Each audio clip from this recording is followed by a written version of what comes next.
Chairman sir, ధన్యవాదాలు నాకు ఈ అవకాశం కల్పించినందుకు. ఇది ఒక ప్రశ్న చాలా చిన్నగా అనిపించినప్పటికీ కూడా దీని యొక్క ప్రభుత్వం చేపట్టేటువంటి ఒక చర్యలు మొత్తం మానవాళి పైన ఉంటుందనే ఒక విషయాన్ని గుర్తు చేస్తూ, భూమిని మనం తల్లి అంటాం. ఈ మట్టిలో పుడతాం, ఈ మట్టిలో పెరుగుతాం, ఈ మట్టిలో కలిసిపోతాం. కానీ ఏ మట్టి అయితే, ఏ భూమి అయితే మనకు లైవ్లీవుడ్ ఇస్తుందో, మనని పెంచుతుందో, పెద్ద చేస్తుందో, మనని అందులో కలుపుకొని ఒక గర్భంలో కలుపుకున్నటువంటి ఒక రీతిలో తల్లిగా భూమాత ఉంటుందో, కానీ ఆ తల్లిని పూర్తిగా కూడా మనం ఇవాళ కలుషితం చేస్తున్నాము. భవిష్యత్ తరాలకు ఒక ప్రమాదకారిగా భూమిని మిగిల్చేట పరిస్థితి కనబడతా ఉంది. ఇవాళ అధ్యక్ష, నేను ప్రశ్నలోకి వచ్చే ప్రయత్నం చేస్తాను అధ్యక్ష, బట్ చిన్న ఒక రెండు విషయాలు మీ దృష్టికి తీసుకొచ్చే ప్రయత్నం చేస్తాను. ఇవాళ కలుషితమైనటువంటి ఎరువులతో కూడుకున్నటువంటి, మీరు స్వయంగా మీరు కూడా రైతు, మంత్రి గారు కూడా రైతు కాబట్టి I'm sure you will be able to relate with what I'm talking. ఇవాళ మనము కలుషితమైనటువంటి ఒక వ్యవసాయం వల్ల, ఎక్కువగా ఎరువులు వాడటం వల్ల 40 ఏళ్లకే 70 ఏళ్ళు 80 ఏళ్ళుగా ఈరోజు మనుషులు మారిపోతున్నటువంటి ఒక పరిస్థితి. స్కిన్ డిసీజెస్, తర్వాత క్యాన్సర్, ఇటువంటి ఒక జబ్బులన్నిటికి కూడా కారణం ఏంటంటే మనం తింటున్నటువంటి ఒక ఆహారంలో ఉన్నటువంటి ఒక కలుషితం. అయితే చాలా రాష్ట్రాలు చాలా అగ్రెసివ్గా ఆర్గానిక్ ఫార్మింగ్ని కానీ, న్యాచురల్ ఫార్మింగ్ని కానీ, వీటన్నిటిని కూడా పెద్ద ఎత్తున ప్రమోట్ చేస్తూ ఉన్నాయి. కానీ తెలంగాణ రాష్ట్రంలో ఇంకా పూర్తి స్థాయిలో అమలు చేయాల్సిన అవసరం ఉంది.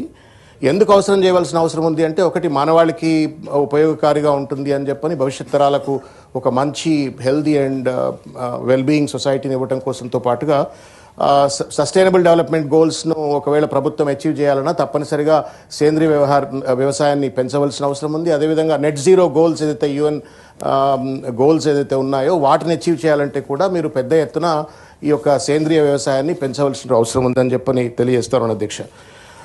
Thanks to our former chief minister KCR గారు, he stabilize the agriculture sector in Telangana. గత ప్రభుత్వం పెద్ద ఎత్తున వ్యవసాయాన్ని మొత్తగా స్టెబిలైజ్ చేసి పడేసింది. దేశం గర్వించేటువంటి ఒక రీతిలో ఇవాళ మనం ధాన్య ఉత్పత్తిని మన రైతులు పండిస్తూ ఉన్నారు. కానీ వాళ్ళకు కనుక మనం కొద్దిగా సహాయకారిగా ఉండి సరి అయినటువంటి ఒక రీతిలో కనుక వెసులుబాటు కల్పించి, ఎక్స్టెన్షన్ కల్పించి, తర్వాత మార్కెట్ సపోర్ట్ని ఇవన్నీ కల్పించినట్టయితే తప్పనిసరిగా వాళ్ళు కూడా సేంద్రియ పద్ధతులను అవలంబించినట్టయితే దేశానికి ఏ రకంగానైతే ఇవాళ వ్యవసాయ ఉత్పత్తుల్లో ఏ రకంగానైతే తలమానికంగా ఉన్నామో, సేంద్రియ ఉత్పత్తుల్లో కూడా అదే తలమానికంగా ఉంటామనే ఒక విషయాన్ని గుర్తు చేస్తూ, నేను ఒక 2-3 విషయాలు తమ దృష్టికి, మంత్రి గారికి దృష్టికి తీసుకొచ్చేట ప్రయత్నం చేస్తాను. రెండే విషయాలు సార్. స్పెసిఫిక్ గా మీరు ప్రశ్న అడగండి. అదే అడుగుతున్నాను సార్. నేను అడుగుతున్నాను, ఇప్పుడు పక్క రాష్ట్రాలలో ఏ రకంగానైతే ఇవాళ ఆంధ్రప్రదేశ్ కావచ్చు, లేకపోతే మధ్యప్రదేశ్ కావచ్చు, మన పొరుగు రాష్ట్రాలలో ఏ రకంగానైతే ఒక అగ్రెసివ్గా లక్షల ఎకరాలలో లక్షల మంది రైతులను డ్రాఫ్టింగ్ చేస్తూ సేంద్రీయ వ్యవసాయాన్ని పెంపొందించేందుకు చేస్తున్నటువంటి ఒక కృషి అవుతుందో, ఆ రకంగా మన ప్రభుత్వం పూర్తి స్థాయిలో చేస్తున్నట్టుగా లేదు. చేయడానికి మీరు ఏ రకమైనటువంటి ఒక వెసులుబాటు కల్పిస్తారో సమాధానం చెప్పాలని కోరుతా ఉన్నాను. రెండవది, the seeds is the very biggest link in మొత్తం దీంట్లో కూడా విత్తనాలు అనేటువంటి, ఇవాళ విత్తనాలు అని అంటే అంత కల్తీ విత్తనాలు, లేకపోతే పెద్ద పెద్ద బడా కంపెనీలు సప్లై చేసే విత్తనాలు ఉంటాయి. ఈ సేంద్రియ విత్తనాలను ప్రభుత్వం సప్లై చేయడం కోసం what kind of the measures that government is taking, దయచేసి అది కూడా మంత్రి గారు సమాధానం చెప్పాలని చెప్పని కోరుకుంటా ఉన్నాను. మూడవది, ఎక్స్టెన్షన్ కోసం ప్రభుత్వం ఏం చేస్తూ ఉంది? గత ప్రభుత్వం కేసీఆర్ గారి యొక్క నేతృత్వంలో రైతు వేదికలు పెద్ద ఎత్తున ప్రతి గ్రామంలో కూడా కట్టినారు.